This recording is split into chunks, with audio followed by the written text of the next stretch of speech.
नमस्ते विद्यार्थी मित्रांनो, best one या एज्युकेशनल चॅनलमध्ये आपणा सर्वांचे स्वागत आहे. विद्यार्थी मित्रांनो, आज आपण स्पर्धा परीक्षा अभ्यास करत असताना उपयोगी पडणारा शब्दांच्या जाती हा घटक पाहणार आहोत. विद्यार्थी मित्रांनो, इयत्ता दुसरी, तिसरी, मंथन किंवा इतर स्पर्धा परीक्षा यामध्ये देखील हा घटक अभ्यासला जातो. त्याचप्रमाणे इयत्ता चौथीमधील मंथन, आरंभ, नवोदय पूर्वतयारी यासारख्या स्पर्धा परीक्षेमध्ये देखील हा घटक अभ्यासक्रमामध्ये आहे. तसेच 5वी स्कॉलरशिप, नवोदय यामध्ये देखील हा घटक उपयुक्त ठरतो. तर विद्यार्थी मित्रांनो, सर्वात प्रथम आपण नाम आणि नामाची व्याख्या पाहू. कोणत्याही दृश्य, अदृश्य, सजीव, निर्जीव वस्तूच्या नावाला नाम असे म्हणतात. विद्यार्थी मित्रांनो, आपल्यासमोर काही दृश्य वस्तू आहेत आणि काही अदृश्य वस्तू आहेत. काही सजीव आहेत तर काही वस्तू या निर्जीव आहेत आणि त्या प्रत्येक वस्तूला काही ना काही नाव दिलेलं आहे आणि त्याच दिलेल्या नावाला नाम असे म्हणतात. उदाहरणार्थ मोगरा, राम, गहू, मुलगा, बैल, आंबा इत्यादी. पुढील नामे वाचा व लक्षात ठेवा. विद्यार्थी मित्रांनो, देशांची नावे: भारत, श्रीलंका, चीन, अमेरिका, इटली यासारखे अनेक देशांची नावे आहेत. एवढीच नावं नाहीत आणि एवढे देशही नाहीत, यापेक्षा खूप देश आहेत आणि सर्व देशांची नावे. मग प्रत्येक देशाला एक वेगळं नाव दिलं आहे आणि त्या देशाला दिलेले नाव म्हणजेच काय? नाम. धान्य: आपल्या दैनंदिन जीवनामध्ये आपण वेगवेगळे धान्य खातो. उदाहरणार्थ गहू, बाजरी, ज्वारी, नाचणी, मका यासारखे अनेक धान्याचे प्रकार आपल्याला माहीत आहे. मग त्या धान्याला एक विशिष्ट नाव दिलं आहे. मकाला आपण मकाच म्हणतो, नाचणीला आपण नाचणीच म्हणतो. असं नाही होत की आपण ज्वारीला बाजरी म्हणतो किंवा बाजरीला ज्वारी म्हणतो. म्हणजे प्रत्येक वस्तूला, मग ते सजीव असोत किंवा निर्जीव असोत, दिसणारे असोत किंवा न दिसणारे असोत, त्यांना आपण एक नाव दिलेलं आहे आणि त्यालाच आपण काय म्हणतो? नाम. ग्रह, नक्षत्रे व तारे यांची नावे: सूर्य, चंद्र, पृथ्वी, मंगळ इत्यादी. वन्य पशूंची नावे वन्य म्हणजे जंगलामध्ये राहणारे पशु म्हणजे प्राणी: वाघ, हरिण, सिंह, कोल्हा इत्यादी. झाडांची नावे: विद्यार्थी मित्रांनो, आपल्या आसपास बहुतेक बऱ्याच वेगवेगळ्या प्रकारची झाडे असतात. उदाहरणार्थ आंबा, चिंच, साग, पेरू, सीताफळ, जांभूळ यासारखे भरपूर झाडं आपल्या भोवताली असतात. मग त्या झाडांना दिलेले नाव म्हणजे काय झालं? नाम. वस्तूंची नावे: आपल्या घरामध्ये खूप काही वस्तू असतात. कॉट असते, घड्याळ असतं, वही, पेन, टेबल, पुस्तक, खूप काही भरपूर वस्तू आपल्या घरामध्ये असतात. मिक्सर, कपाट, त्याला दिलेले नाव म्हणजेच काय? नाम. नद्या देखील नद्यांना वेगवेगळी नाव आहेत. गंगा, यमुना, गोदावरी, वैनगंगा, पैनगंगा, अजून गोदावरी झाली, भीमा यासारख्या खूप नद्या आपल्या महाराष्ट्रामध्ये आहेत आणि जगामध्ये देखील आहेत. त्या नद्यांना दिलेलं नाव म्हणजेच काय? नाम. जिल्ह्यांची नावे: जिल्हे: पुणे जिल्हा, नागपूर, गडचिरोली, चंद्रपूर, नाशिक, औरंगाबाद यासारख्या प्रत्येक जिल्ह्यांना वेगवेगळं नाव दिलेलं आहे आणि त्यालाच म्हणायचं नाम. तर विद्यार्थी मित्रांनो, नाम म्हणजे आपल्याला समजलं आहे. नामाची व्याख्या पुन्हा एकदा पहा. कोणत्याही दृश्य, अदृश्य, सजीव, निर्जीव वस्तूच्या नावाला नाम असे म्हणतात. पुढील आता आपण सराव पाहू थोडासा. नमुना प्रश्न पहा पहिल्यांदा. पुढील वाक्यातील नाम ओळखून त्याच्या पर्याय क्रमांकाला वर्तुळ रांगवा. तर विद्यार्थी मित्रांनो पहा, राम दररोज अभ्यास करतो. तर हे पूर्ण वाक्य वाचल्यानंतर आपल्याला याच्यामध्ये एक नाम सापडतं. ते नाम कोणतं आहे विद्यार्थी मित्रांनो? राम. मग ऑप्शन वाचू आपण. दररोज राम करतो आणि अभ्यास, त्याच्यामध्ये नाव कोणतं आहे? राम. म्हणून पर्याय क्रमांक 2 हे आपले उत्तर बरोबर आहे.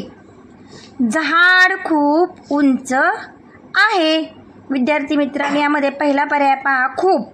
खूप हे विशेषण आहे. उंच हे देखील विशेषण आहे. आणि झाड, झाडाला आपण झाडच म्हणतो, त्याला वेली म्हणत नाही किंवा प्राणी म्हणत नाही किंवा पक्षी देखील म्हणत नाही. म्हणजे आपण झाडाला झाडच म्हणतो आणि झाडाला दिलेलं नाव म्हणजेच काय झालं, नाम. आणि आहे हे काय आहे, क्रियापद. मग आपलं बरोबर उत्तर आहे झाड. झाड हे काय आहे, नाम आहे. विद्यार्थी मित्रांनो, यावर आपण आधारित सराव संच पाहू. पुढील प्रत्येक वाक्यातील नाम ओळखून त्याच्या योग्य पर्याय क्रमांकाचे वर्तुळ रंगवा. विद्यार्थी मित्रांनो, स्पर्धा परीक्षेमध्ये तुम्हाला एक प्रश्न दिलेला असतो आणि त्या प्रश्नाला 4 उत्तर दिलेले असतील. पर्याय क्रमांक 1, पर्याय क्रमांक 2, पर्याय क्रमांक 3 आणि पर्याय क्रमांक 4. त्यामध्ये प्रश्न वाचल्यानंतर आपल्याला ज्या पर्यायामधील उत्तर हे बरोबर वाटते त्या उत्तराच्या पर्यायाला आपल्याला ह्या 4 पैकी गोल करायचे असते. उदाहरणार्थ पहा, जिराफ खूप उंच आहे. यामध्ये आपल्याला त्यांनी नाम ओळखायला सांगितलं आहे. तर जिराफ याच्यामध्ये आपल्याला कळते जिराफ हे काय आहे, नाम. मग हे जिराफ हे ऑप्शन कुठं दिले त्यांनी, ऑप्शन म्हणजे पर्याय. खूप, खूप तर हे आपलं नाव नाही. जिराफ हे आपलं नाम आहे. आहे हे क्रियापद आहे आणि उंच हे विशेषण आहे. म्हणजेच आपला बरोबर पर्याय हा जिराफ आहे. मग विद्यार्थी मित्रांनो, आपल्याला आपलं अचूक उत्तर पर्याय क्रमांक 2 मध्ये भेटलं. मग आपण पर्याय क्रमांक 2 रंगवणे गरजेचे आहे, तरच आपल्याला त्याचा मार्क भेटतो. दुसरे उदाहरण पहा, चिंच आंबट आहे. तर विद्यार्थी मित्रांनो, ह्याच्यामध्ये नाम शोधायला सांगितले. चिंच, चिंचेच्या झाडाला आपण चिंचेचे झाड म्हणतो. मग चिंच हे काय आहे, नाम. म्हणजे पर्याय क्रमांक 1 हे आपले उत्तर बरोबर आहे. पेन निळ्या रंगाचा आहे. विद्यार्थी मित्रांनो, याच्यामध्ये आपल्याला नाम शोधायचे. मग निळ्या हे नाम आहे का, नाही. निळा आहे त्याचा गुण आहे, म्हणजे हे विशेषण आहे. रंग,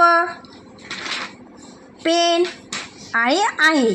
विद्यार्थी मित्रांनो, याच्यामध्ये पेन, पेन हे काय आहे, नाम आहे. पाणी खूप थंड आहे. ऑप्शन क्रमांक 1 पाणी, ऑप्शन क्रमांक 2 थंड, ऑप्शन क्रमांक 3 आहे आणि ऑप्शन क्रमांक 4 आहे खूप. तर विद्यार्थी मित्रांनो, थंड विशेषण आहे हे क्रियापद आहे आणि खूप देखील विशेषण आहे. मग अचूक पर्याय आहे पाणी. त्यामुळे आपण 1 नंबरला गोल करणे गरजेचे आहे. मी गडचिरोली इथे जात आहे. विद्यार्थी मित्रांनो, यामध्ये देखील आपल्याला नामच शोधायचं आहे. मी ऑप्शन क्रमांक 1 मी, ऑप्शन क्रमांक 2 जात, ऑप्शन क्रमांक 3 गडचिरोली आणि ऑप्शन क्रमांक 4 आहे येथे. तर विद्यार्थी मित्रांनो, मी हे सर्वनाम आहे. जात किंवा जाणे ही एक क्रिया आहे आणि गडचिरोली हे एक नाव आहे. नाव म्हणजेच नाम आहे. तर आपला बरोबर क्रमांक होईल 3 नंबर गडचिरोली. त्याच्यानंतर प्रश्न क्रमांक 2 पहा. विद्यार्थी मित्रांनो, पुढील प्रत्येक प्रश्नात दिलेल्या पर्यायांपैकी नाम असणारा पर्याय शोधा. विद्यार्थी मित्रांनो, तुम्हाला 4 पर्याय दिलेले आहेत आणि त्यापैकी तुम्हाला फक्त नाम हे उत्तर शोधायचे आहे. प्रश्न क्रमांक 1 पहा. होता, 2 झाला, 3 नंबर मीठ आणि 4 नंबर आला. तर याच्यामध्ये तुम्हाला नाम शोधायचं आहे. बघा, होता हे काय आहे, क्रियापद. झाला, होणे हे पण एक आहे क्रियापद. आला, येणे हे पण आहे क्रियापद. आणि मीठ हे एक नाव आहे, म्हणून ह्याचं उत्तर आपलं आहे मीठ. पर्याय क्रमांक 3. त्याच्यानंतर प्रश्न दुसरा बघा. प्रश्न 2, मला, उडत, कधी आणि घर. त्याच्यामध्ये विद्यार्थी मित्रांनो आपल्याला नाम शोधायचं आहे. मग मला हे सर्वनाम आहे. उडत हे क्रियापद आहे. उडत म्हणजे उडणे. कधी हेही नाही आणि घर हे नाम आहे. तर अचूक पर्याय आपला आहे घर. पर्याय क्रमांक 4. त्यानंतर प्रश्न 3, शांत, गोड, मोर आणि पसार. तर मग विद्यार्थी मित्रांनो, शांत हे तर विशेषण आहे, गोड हे पण विशेषण आहे आणि मोर हे एका पक्षाचं नाव आहे. म्हणजे पर्याय क्रमांक 3 मोर. प्रश्न 4 धूर्त, शूर, सचिन आणि शहाणा. तर विद्यार्थी मित्रांनो, धूर्त कसा आहे? धूर्त आहे म्हणजे हे विशेषण आहे. शूर हे पण विशेषण आहे. सचिन एका मुलाचं नाव आहे म्हणजे नाम आहे. मग हा पर्याय क्रमांक 3 बरोबर आहे. आणि शहाणा हे देखील विशेषण आहे. त्यामुळे पर्याय क्रमांक 3 हे आपलं योग्य उत्तर आहे. प्रश्न क्रमांक 5 ऊस, काय आणि गेला. ऊस हे नाव आहे. त्यामुळे पर्याय क्रमांक 1 ऊस हे बरोबर आहे. पुढील प्रत्येक प्रश्नात दिलेल्या पर्यायांपैकी नाम नसणारा पर्याय निवडा. विद्यार्थी मित्रांनो, इथे 4 पर्याय दिलेत आणि त्याच्यामध्ये नाम नसणारा शोधायला सांगितलं आहे. म्हणजे 3 हे नाम असणारे आणि 1 नाम नसणारे. प्रश्न क्रमांक 1 पहा, बैल, डोळा, मला आणि पेढा. तर विद्यार्थी मित्रांनो, बैल हे एका प्राण्याचं नाव आहे. डोळा पण नाम आहे. त्याच्यानंतर पेढा पण आपण नाम आहे. पण मला हे नाम नसून सर्वनाम आहे. त्यामुळे ऑप्शन क्रमांक 3 हा पर्याय नाम नसणारा आहे. म्हणजेच पर्याय क्रमांक 3 हा बरोबर आहे. त्याच्यानंतर प्रश्न 2 ढग, राम, दही आणि मग. तर याच्यामध्ये विद्यार्थी मित्रांनो, ढग पण नाम आहे, राम पण नाव आहे, दही पण नाव आहे आणि मग हा पर्याय समजा बरोबर आहे. त्याच्यानंतर तिसरा प्रश्न आला, बोहरा, सिंह आणि वाघ. विद्यार्थी मित्रांनो, आलं हे क्रियापद आहे, बोहरा नाम आहे, सिंह पण नाव आहे आणि वाघ पण नाम आहे. म्हणजे पर्याय क्रमांक 1 नाम नसणारा पर्याय आहे आला. प्रश्न क्रमांक 4 पोलीस, आहे, मिनू आणि रस्ता. विद्यार्थी मित्रांनो, पोलीस हे पण एक नाम आहे, मिनू पण नाम आहे आणि रस्ता ही रस्ताच आहे. रस्त्याला आपण तलाव किंवा सडक असं म्हणत नाही, रस्त्याला रस्ताच म्हणतो. म्हणजे हे पण नाम आहे. पण आहे हे क्रियापद आहे. म्हणजे पर्याय क्रमांक 2 हे उत्तर बरोबर आहे, नाम नसणारा पर्याय. त्याच्यानंतर प्रश्न क्रमांक 5 पाणी, दगड आणि सूर्य. विद्यार्थी मित्रांनो, पाणी हे नाम आहे, दगड देखील नाम आहे आणि सूर्य देखील नाम आहे. पण आणि हे नाम नाही. म्हणजेच नाम नसणारा पर्याय आहे आणि. विद्यार्थी मित्रांनो, अशा प्रकारे आज आपण शब्दांच्या जातीमधील नाम हा घटक अभ्यासला आहे. विद्यार्थी मित्रांनो, माझा पूर्ण व्हिडिओ पाहिल्याबद्दल तुमचे खूप खूप आभार आणि असे शैक्षणिक व्हिडिओ पाहण्यासाठी माझ्या चॅनलला लाईक व सबस्क्राईब करा. धन्यवाद.